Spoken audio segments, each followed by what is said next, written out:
देखिए, characteristics of a sole proprietorship form of a business organisation. अब देखिए, आपके एग्जाम में कैरेक्टरिस्टिक्स आता है, मेरिट्स आता है, लिमिटेशंस आता है, डीमेरिट्स आता है, तो बहुत सारी चीजें हैं, हम लोग स्टेप बाय स्टेप इसको पढ़ेंगे। और पॉइंट आप यहां से इस्तेमाल करिए, इसके अंदर जो लिखना है वो आप अपने हिसाब से लिखिए, आपको ये रटने का जरूरत नहीं है, आप सिर्फ इसको समझिए और अच्छे से एग्जाम में लिखिए, तो कॉन्सेप्ट आपके लिए बहुत ज्यादा क्लियर होता जाएगा और ये आपके लिए आसान भी होता जाएगा। तो चलिए आइए हम लोग देखते हैं characteristics of a sole proprietorship form of business organisation. सबसे पहला है सिंगल ओनरशिप। आप कैसे समझेंगे कि ये सोल प्रोप्राइटरशिप बिजनेस है? जब मालिक एक होगा, there will be only one owner. The sole proprietorship form of business organization has a single owner who himself or herself starts the business by bringing together all their sources. एक आदमी business को चालू कर रहा है खुद से, वो लड़का भी हो सकता है, लड़की भी हो सकती है। जितना भी चीज जरूरत है बिजनेस को चलाने के लिए, वह व्यक्ति उसको खुद अरेंज कर रहा है। No separation of ownership and management. मालिकाना हक और मैनेज करने का हक ये एक ही व्यक्ति के पास है। ये नहीं है कि मालिक कोई है और बिजनेस को कोई और चला रहा है। द ओनर हिमसेल्फ और herself manages the business as per his और her own skill and intelligence. There is no separation of ownership and management as the case with company form of business organization. एक ही व्यक्ति, चाहे वो महिला हो चाहे पुरुष हो, वो मायने नहीं रखता है।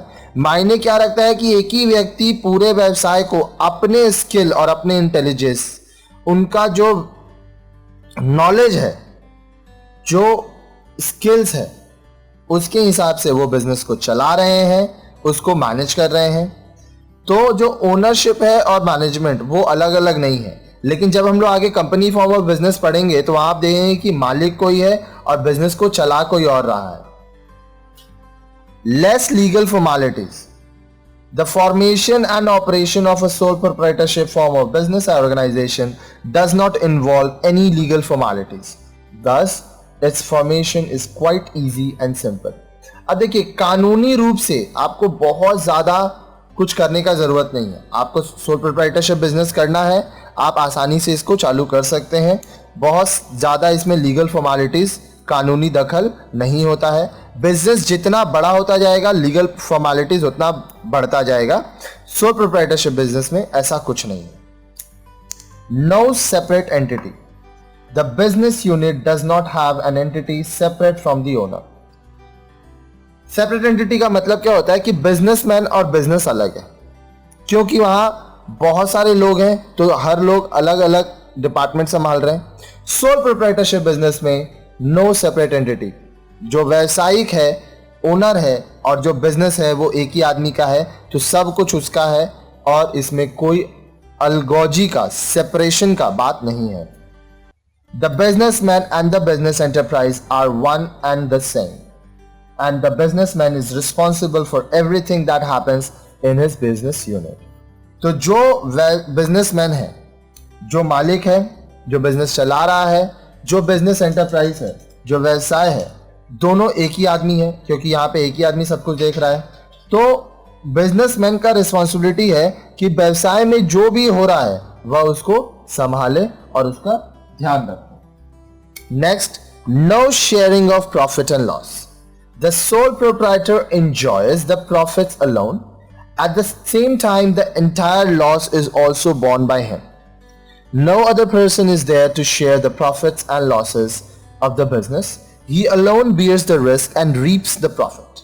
देखिए, एक आदमी है, खुद व्यवसाय कर रहा है, कोई और नहीं है, तो जितना प्रॉफिट होगा या जितना लॉस होगा वह वही देखेगा। प्रॉफिट हुआ तो उसका हुआ, लॉस हुआ तो वो खुद उसका भरपाई करेगा। कोई व्यक्ति उसका मदद नहीं करेगा, क्योंकि वो अकेला ही बिजनेस को चला रहा है। साथ ही साथ जितना रिस्क है, जितनी जोखिमें हैं, वो खुद उठा रहा है, इसीलिए जितना भी प्रॉफिट हो रहा है उसका फायदा उसको खुद होगा। Next, unlimited liability. The liability of the sole proprietor is unlimited. In case of loss, if his business assets are not enough to pay the business liabilities, his personal property can also be utilized to pay off the liabilities of the business. अब देखिए, business है तो लेन then है तो liability है. बहुत ज़्यादा हो जाता है जब आप अकेले कर रहे हैं. अगर आप मान लो बहुत लोन पे हो और आप वो लोन नहीं चुका सकते, आपका लाइबिलिटी बहुत बढ़ गया है, तो आपका जो पर्सनल प्रॉपर्टी है, आपकी अपनी संपत्ति, उसको भी बेचकर आपको अपने लाइबिलिटीज, बिजनेस के लाइबिलिटीज को पे करना पड़ेगा. Next, one man control. एक आदमी का ही कंट्रोल होगा. The controlling power of sole proprietorship business always remains with the owner. He और she runs the business as per his और हर ओन विल. अब देखिए, बोले जो कंट्रोलिंग पावर है, नियंत्रण रखना, वो एक ही व्यक्ति के हाथ में हमेशा है, क्योंकि एक ही व्यक्ति सब कुछ कर रहा है यहाँ पे, और वो अपने हिसाब से, अपने खुशी के हिसाब से, वो जो चाहे उस हिसाब से वो व्यवसाय कर सकता है. यहाँ पे हमेशा ध्यान रखिएगा, जो चाहे का मतलब ये नहीं है कि आप इलीगल बिजनेस करें और ये बोलें कि मैं तो अकेला कर रहा हूं तो मुझको जो करना मैं करूंगा. ऐसा कुछ नहीं है. जो भी बिजनेस हो वो लीगल होना चाहिए, कानूनी रूप से सही होना चाहिए.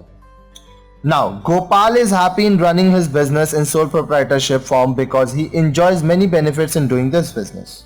At the same time, he also comes across many difficulties. Would you like to know the merits and limitations of this form of business organization? Let us discuss. अब देखिए, हम लोग आगे के वीडियोस में ये पढ़े थे कि गोपाल नाम का एक आदमी है जो कि सोल प्रोप्राइटरशिप बिजनेस कर रहा है, ग्रोसरी शॉप चला रहा है. तो उसी का एग्जाम्पल को हम लोग यहाँ कंटिन्यू कर रहे हैं कि बिजनेस चलाने का, अकेले जब वो बिजनेस चलाया तो उसको बहुत सारा फायदा हुआ, लेकिन साथ साथ इसके कुछ लिमिटेशंस भी हैं और कुछ मेरिट्स हैं. तो हम लोग चलिए आइए अब आगे पढ़ेंगे कि क्या क्या मेरिट्स है सोल प्रोप्राइटरशिप का और क्या क्या डीमेरिट्स है या लिमिटेशंस है सोल प्रोप्राइटरशिप बिजनेस का.